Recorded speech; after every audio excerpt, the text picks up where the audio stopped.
Hi, this is Micornus Phokane, the leader and the founder of Church Governance Solutions. Today we just want to speak about naming churches.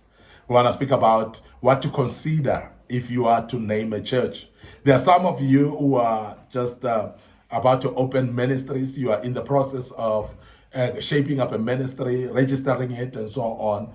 And you are still at the stage where you're still struggling in naming a church, and we hope that we will be able to help you at this particular stage. And maybe you stumble onto this video and you want to know how to name the church, and we want to just give some few tips and aspects that will help you, some few nuggets that will give you some guidelines. They are not cast in stones, of course. It's just some guidelines that we hope that it will help those people that are naming churches. Now, the first thing that you need to look at today is what we say: consider a very simple name, easy to remember and easy to mention. Don't be complicated about the name of the church. It's a name that needs to be easy to remember, easy to read, and easy to mention as well. Don't be complicated, don't be bombastic about the name of the church. So it doesn't need to be very difficult. Now, this is very important because the name of the church particularly, it is actually something that needs to make the church identified with. It must be a name that everybody, even your members, may not scratch their heads and say, by the way, what's the name of our church? So they must not struggle to remember it. And this is very important because they will be knowing also to explain to other people about the church. They'll be able to invite people to the church because they would be able to outline what's the name of the church. If your own members don't even know what is the name of the church because it's a complicated name, then people are going to find it difficult to find it. And people are going to be finding it difficult to even thinking of coming. Because if your own members are scratching their heads before they outline the name of a church, then it's going to be problematic for anybody to think that they should attend such a church.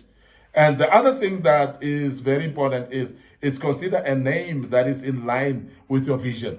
And this borders around remembering as well. But also what it does, it actually enhances the people, your own members, to be able to remember the vision easily based on the name of the church itself. When the church name aligns with the vision, it makes the people to comprehend both the name and the vision. Because I want to emphasize the point that it is very important that people know the vision of the church, that people remember the vision at all times, because at the end of the day, we want to see people participating in completion or driving this vision. Now, people cannot participate in driving a vision that they don't even understand because it is actually not clear, or else maybe it is articulated in a very bombastic, worded sentences that makes people not to even understand what the vision is. Now, when people don't understand the vision, they're going to struggle actually in driving the mandate of what God has actually put upon the man of God or the woman of God. Now, we are saying this is very important. Now, the name of the church should be used as a reminder of what the vision is. Must be used as a reminder of what the real calling of this church is all about. And when it's like that, then it actually marries the naming plus the vision. It makes people to remember easily. And that's why we want to just emphasize that: make it easy, make it in line with your vision. The other thing is you need to avoid naming the church with personal name, and because that reduces the church into a personal affair.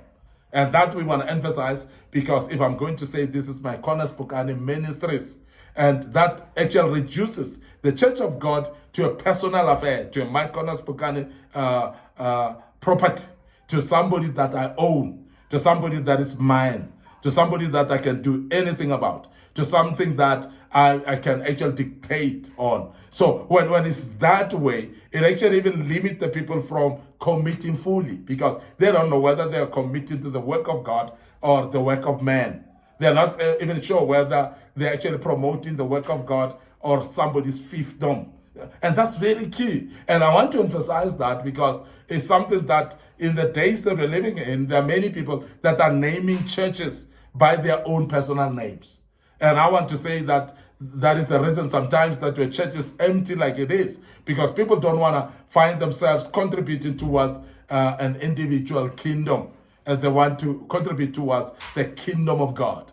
And therefore, if it is named in a generic way, whereby everybody feels welcome, they don't feel like it's the family of Phokane. And therefore, they cannot come because that belongs to the Phokanes. And that's something that you need to avoid so that people can be free to come, knowing that it is not in the ownership of an individual, but it's a church of God. And God has called just a man or a woman with the vision of God running the church. So meaning that the leader or the founder must be just a steward of God's work, must be a steward of God's kingdom. It should not be the owner of the church, because the owner of the church will always be Christ himself. So therefore, we need actually to see people that are aware of that by avoiding, by all means, naming churches in their own names. This is very, very important that you are aware of that. Now, the other thing is you need to avoid naming the church by location, as it limits expansion opportunities as well. Remember that the other thing is whereby people see a church as stuck in a certain place.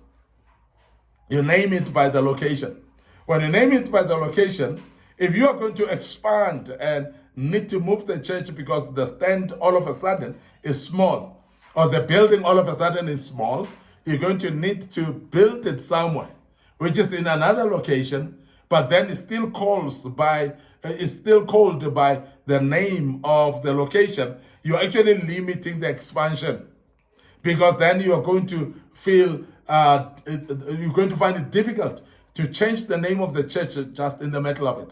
If you are still naming your church now, please avoid it right now, so that you can be able to move when the building is not enough anymore, to say, I'm going to build out of this place, I'm going to find a land somewhere, and then the church will continue there. And because the name of the church doesn't need to be changed at all, because it was not meaning or named under a place. So when it's named under a place, then it limits, because you're going to need to change either the name, or if we keep it, people will say, but this belongs to such and such a place, and we are not in that particular place. So you basically confuse your own members, you confuse the people around that would love to know the name of the church, and that would love to know where the church is. But when they actually relate it to the place, it becomes problematic if you have since moved to another place. So this is something that you need to look at as well. The other thing is you need to name the church in language that resonates with your target group as well. And I think this is very key, very important. Now, who told you that a church should only be named in English? Who told you that a church should only be named in a foreign language? For instance, French, for instance. A church can be named in your own native language, wherever you are. And this is very important, because if people can understand that if you name it with the language of the people around there, they feel what we call a sense of belonging. They feel it's part of them. They feel it's actually speaking to them. And therefore, they feel more comfortable to participate in this particular church, because they feel they are part of this particular church because it's named in their language. And try it, you'll see how it works, because there are many people that don't understand this, and they think that as a standard, a church should be named in English, or a church should be named maybe in the French, and these are popular foreign languages. But of course, you wanna name it based on the community that you're dealing with, or the target group of people that you are actually dealing with, so that they can feel related to the particular congregation. They can feel related to your church and your vision as well. It's very important that we understand that it should be seen as very beneficial to do so. Many people don't understand that at all. The other thing is that I think I should touch before I go is you need to name the church in a manner that is not contrary to the scriptures. Because there are times where you could actually name a church contrary to the scriptures, contrary to the doctrine as well, and that's not good to do, to name it that way, because you basically, as a result, nullifying the truth of the gospel. So whenever you name it, it should be in line with the word of God. It must be in line with the truth of the gospel. It must not be contrary to the truth of the gospel. It must not be contrary to the doctrine of the gospel, but it must be in line with it. And this is very important, and I'm sure many would understand exactly what we're talking about. But I want to end up here today, your host, Micornus Phokane. I'm the leader, I'm the founder of Church Governance Solutions. And before we check out today, we want to make you aware of our social media platforms. Our Facebook page is Church Governance Solutions, and it's also under my personal Facebook page, which is Micornus Phokane. So please click like and follow on those pages. Make sure that you click notification buttons, and the good Lord will bless you as you do that. Our TikTok account under Micornus Phokane, like it as well. And our YouTube channel is under Young Men Empowerment Forum. I want to urge you to subscribe to the YouTube channel. Make sure that you also click notification button on the YouTube channel.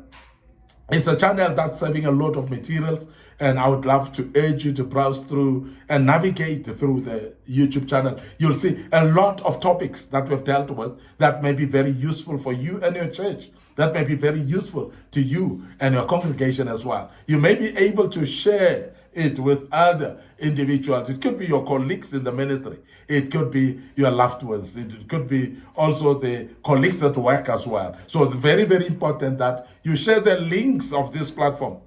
Make sure that you share them through popular sharing links, sharing platforms like WhatsApp, for instance. You can actually share it through Facebook Messenger and many other platforms that you can share. Or you can share it on your own timeline as you want your own audience listen to this as well. The people that are your friends on Facebook, they'll listen to it on your own timeline. That's very important. You may need to click that share button and do that. You may share it with through emails and any other platform. But we want to emphasize that as Church Governance Solutions, we are restoring godly order in the house of the orderly cut, and we feel that everyone who is interested in listening to us should be able to get this material available. Allow me to check out right here.